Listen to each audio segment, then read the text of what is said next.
Hi అండి అందరికీ. ఇప్పుడు చూపించే రెసిపీ అయితే కనుక మీరు డెఫినెట్లీ ట్రై చేయండి. ఎందుకు ట్రై చేయమంటున్నాను అంటే ఈ రెసిపీ అనేది చాలా టేస్ట్గా ఉంటుంది. అంతేకాదు చాలా ఈజీగా కూడా దీనిని ప్రిపేర్ చేసుకోవచ్చు. ఇంతకీ రెసిపీ నేమ్ ఏంటి అనుకుంటున్నారా? టమాటో కొత్తిమీర పచ్చడి నా స్టైల్లో ఎలా చేయాలి ఏంటి అనేది చేసి చూపిస్తున్నాను. ముందుగా స్టవ్ ఆన్ చేసుకుని కడాయి పెట్టుకుని కొంచెం ఆయిల్ వేసుకుని ఒక 7-8 పచ్చిమిర్చి అలానే కొంచెం పల్లీలు అనేవి ఫ్రై చేసుకుని మిక్సీ జార్లోకి తీసుకోండి. ఇప్పుడు ఒక 3 టమాటాలు కొంచెం కొత్తిమీర కూడా మంచిగా ఫ్రై అయిన తర్వాత పక్కన పెట్టుకోండి. ఇప్పుడు మిక్సీ జార్లోకి వేగినటువంటి పల్లీలు, పచ్చిమిర్చి, జీలకర్ర, వెల్లుల్లి, కొంచెం చింతపండు, టేస్ట్కి తగినంత గల్లుప్పు అయితే కనుక యాడ్ చేసుకున్నాను నేను ఇక్కడ.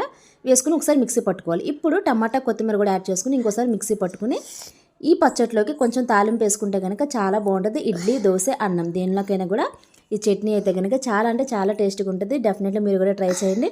వీడియో నచ్చినట్లయితే కనుక సబ్స్క్రైబ్ చేసుకుని అలానే ఫాలో అయిపోయింది.